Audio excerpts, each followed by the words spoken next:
went back to the street football league, and when I did it this time, we got jerseys and stuff like that. We got another team out in Palestine, cool guys. One person I remember most, his name is John Cologne.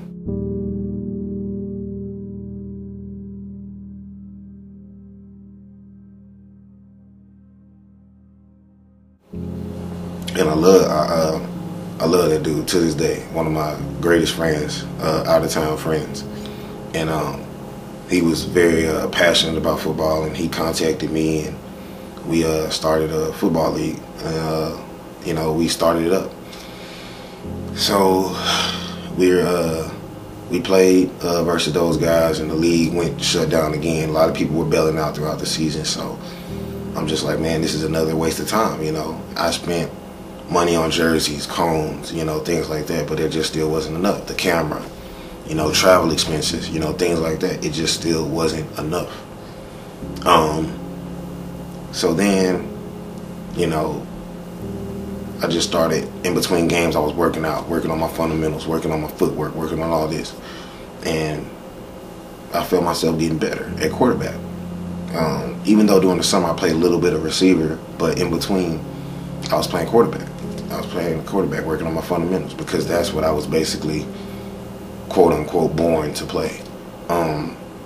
Came back, and then when I left the football scene, I always went to a home where there was arguments, day in and day out. My mom and her husband just arguing over little things, petty things. And I remember one day, man, him and I got into it. And after everything cooled down, he pulled me to the side and was like, "It's not your fault. Real men can't be raised by a single mom or by a mother in general." So I'm like, hold up, what did you just say? And I kind of let it fly, and he kind of held his hand out to shake it, so I could agree with him. And I looked at him, and I started walking off. And he thought I didn't see his hand, but I seen his hand clear as day. Walked off, and ever since he said that, it kind of laid down. It went downhill from there. Because my thing is, you tell me that, but look at all these great athletes and great people in the world who have been raised by a single mom with no father figure at all. His main thing was, his goal was to come into my life and mold me into becoming him.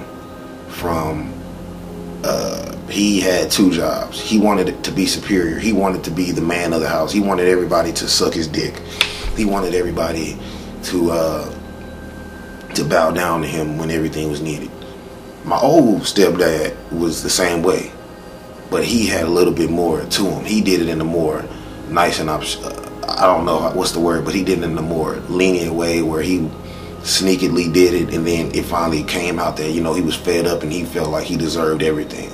And the thing about him is, just like my old stepdad, when somebody tried to lend a helping hand, they would bogart them so they could do it, just so they could do everything, so they could take all the credit for it. So when things come around, or things come about, or things come up, they would be the main guys looked at as, I did everything, this is mine, I take credit for it, nobody else. That's what it was all about, man. Taking credit and being bowed down to and being looked up to.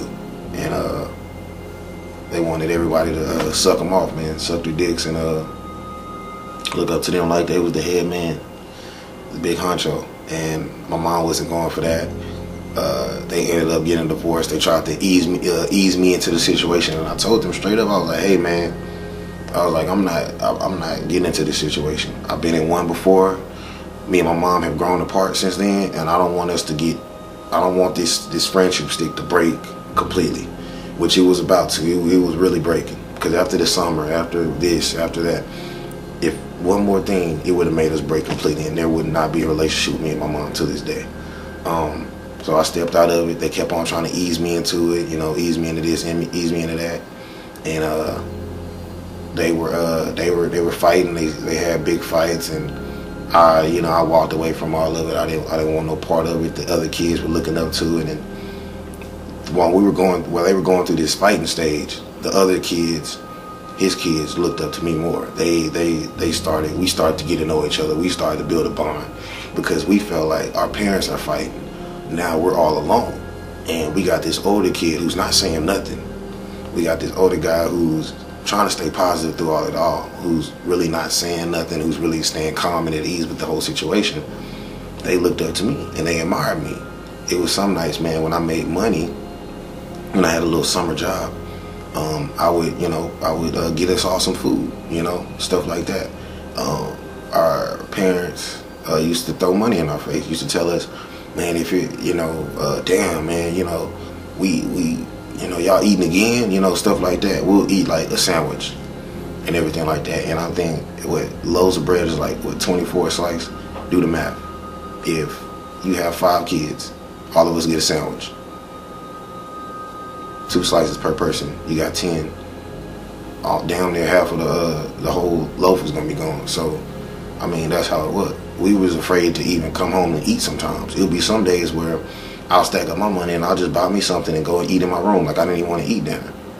I started realizing that all they were doing was throwing money back in our face and taking credit for things just so they can throw it back in our face down the road. And I just felt like, you know what, let me do something for myself so I won't have to lean on you guys anymore. And it was bad enough that we were in a household. I think I had my I was going through, I was just in my room a lot, just didn't talk to nobody. And then I went back to school, man, and I went back to Bacon and saw my best friend, Daryl. And from the gate on in, I'm talking about shocked the whole fucking school.